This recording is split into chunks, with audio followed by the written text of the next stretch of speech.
जम्मू कश्मीर के रामबन में भारी बारिश के बाद चिनाब नदी का जलस्तर बढ़ा। प्रशासन ने बगलिहार डैम के गेट खोलकर पानी छोड़ा। उत्तराखंड के पौड़ी में लगातार बारिश से सड़कें जलमग्न। कंडोलिया पार्क में पेड़ गिरने से बिजली आपूर्ति ठप, कई रास्ते हुए बाधित।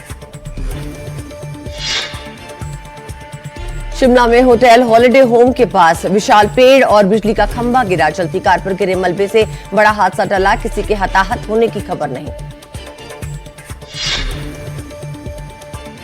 आईएमडी का पूर्वानुमान, सितंबर में सामान्य से ज्यादा होगी बारिश। कई राज्यों में बाढ़ और भूस्खलन का खतरा, प्रशासन को सतर्क रहने की सलाह।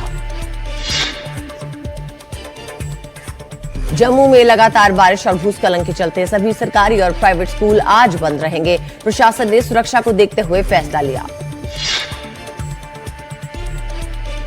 राजस्थान की राजधानी जयपुर के कई इलाकों में तेज बारिश हुई। मौसम विभाग ने अगले 24 घंटों के लिए भारी बारिश की चेतावनी दी।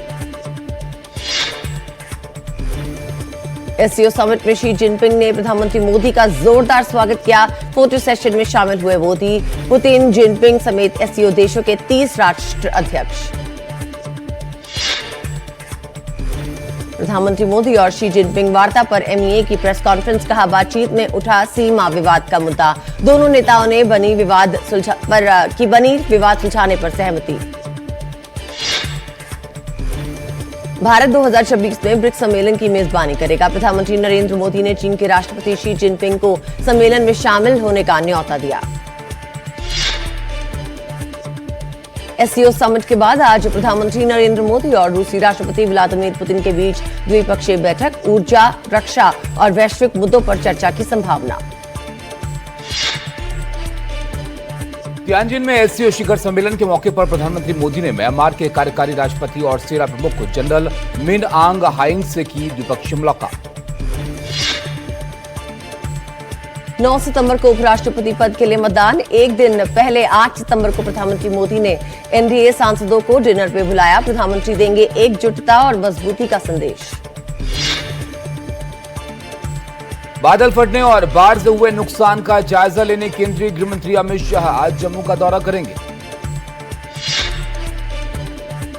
राष्ट्रपति द्रौपदी मुर्मू आज से 3 दिन तक करेंगी कर्नाटक और तमिलनाडु का दौरा। कई आधिकारिक कार्यक्रमों में होंगी शामिल।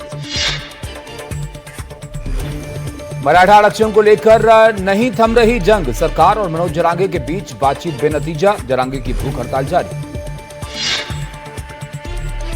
मनोज जरांगे के मराठा आंदोलन को लेकर बोले उप मुख्यमंत्री एकनाथ शिंदे। कहा, इस पर चर्चा जारी, सकारात्मक फैसले की उम्मीद। एनसीपी शरद पवार सांसद सुप्रिया सुले ने मराठा आरक्षण के मुद्दे पर महाराष्ट्र विधानसभा का विशेष सत्र बुलाने की मांग की। कहा, सभी दलों को मिलकर इस संवेदनशील मामले पर चर्चा करनी चाहिए।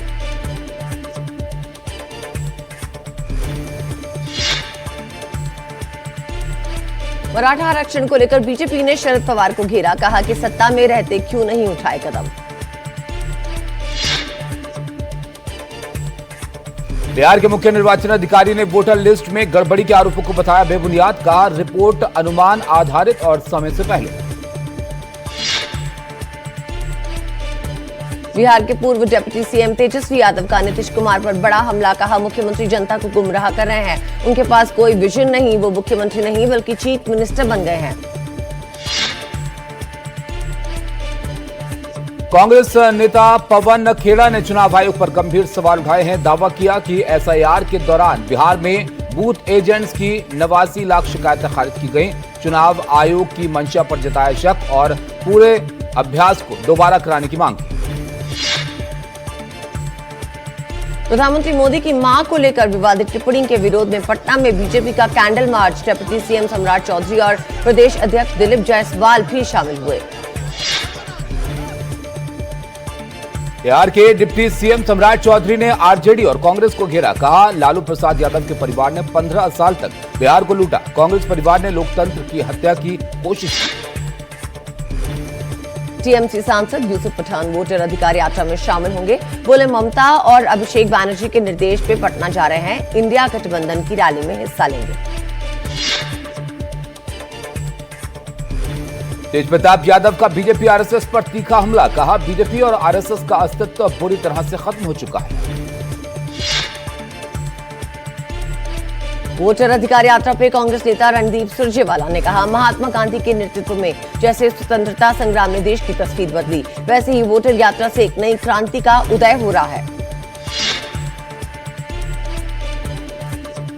वोटर अधिकार यात्रा पर कांग्रेस नेता दिग्विजय सिंह का बयान, कहा, राहुल गांधी की वोटर अधिकार यात्रा से बिहार में महागठबंधन हुआ मजबूत, बीजेपी पर घुसपैठ को लेकर उठाए सवाल। असम में बीजेपी ने राहुल गांधी के प्रधानमंत्री मोदी की दिवंगत मां पर टिप्पणी को लेकर राज्य भर में किया जोरदार प्रदर्शन, जगह जगह प्रदर्शन और नारेबाजी। टीएमसी सांसद महुआ मोइत्रा के विवादित बयान पर बवाल, रायपुर पुलिस ने अमित शाह के खिलाफ आपत्तिजनक टिप्पणी करने पर की एफआईआर दर्ज।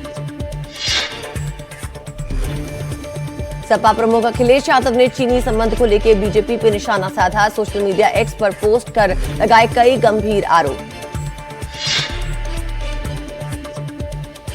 यूपी के उप मुख्यमंत्री ब्रजेश पाठक ने अखिलेश यादव के एक्स पोस्ट पर दिया बड़ा बयान, बोले, भ्रम में अखिलेश यादव, उनके पास राज्य और देश को आगे ले जाने के लिए कोई विजन नहीं।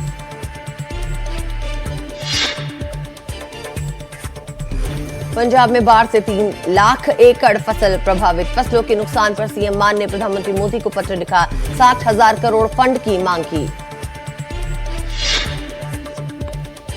यूपी के मुख्यमंत्री योगी आदित्यनाथ ने वीडियो कॉन्फ्रेंसिंग के जरिए सभी जिलों के अफसरों से की बातचीत, जीपीईटी परीक्षा, बाढ़, खाद की उपलब्धता और त्योहारों की तैयारियों पर दिया निर्देश।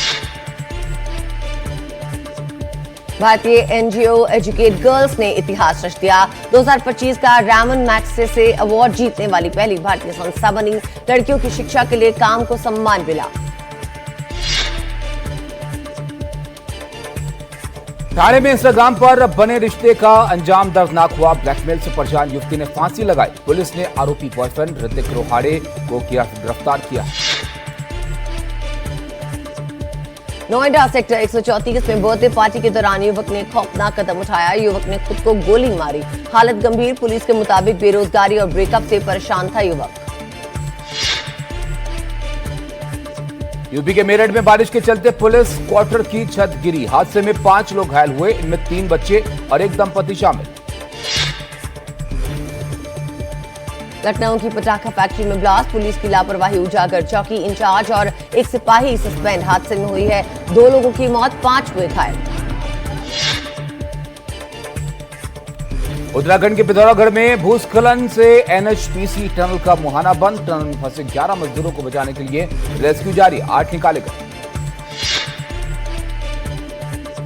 दिल्ली के जाफरपुर कला में मुठभेड़, कपिल सांगवान और वेंकट गैंग के 2 शूटर्स को पैर में गोली लगी, पुलिस ने गिरफ्तार किया। दिल्ली एनसीआर में देर रात भूकंप के झटके, अफगानिस्तान के जलालाबाद में था भूकंप का केंद्र, 6.3 रही भूकंप की तीव्रता, 9 लोगों की मौके पर ही मौत। एशिया कप में भारत लगातार दूसरी जीत से सुपर 4 में पहुंचा, जापान की हॉकी टीम को 3-2 से हराया, कैप्टन हरमनप्रीत ने दागे 2 गोल। प्रधानमंत्री नरेंद्र मोदी ने रिटायर हो चुके चेतेश्वर पुजारा को लिखा भावुक संदेश, कहा, आपके संघर्ष और धैर्य ने टेस्ट क्रिकेट की खूबसूरती को उजागर किया।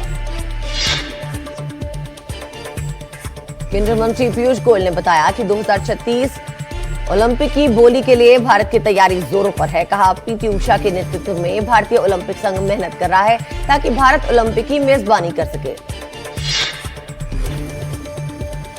यूएई की तेज गर्मी को देखते हुए एशिया कप क्रिकेट मैचों की शुरुआत अब आधा घंटे देर से होगी, मुकाबले भारतीय समय के अनुसार रात 8 बजे से शुरू होंगे।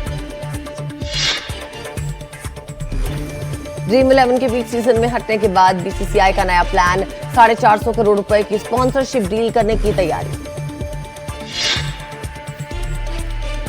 वर्ल्ड एथलेटिक्स चैंपियनशिप के लिए टीम इंडिया घोषित, नीरज चोपड़ा की अगुवाई में 19 सदस्यीय भारतीय टीम टोक्यो में होने वाली विश्व एथलेटिक्स चैंपियनशिप में लेगी भाग। केंद्रीय खेल मंत्री मनसुख मांडविया का बड़ा ऐलान, 2025 के अंत तक देश में लागू होगी खेल उपकरण निर्माण नीति। स्टार सुपरस्टार प्रभास की फिल्म द राजा साहब 9 जनवरी 2026 को होगी रिलीज, फिल्म पोंगल वीकेंड पर सिनेमाघरों में देगी दस्तक। फिल्म परम सुंदरी ने बॉक्स ऑफिस पे धमाल मचा दिया। रिलीज के 3 दिन में फिल्म ने कमाए 27 करोड़ रुपए।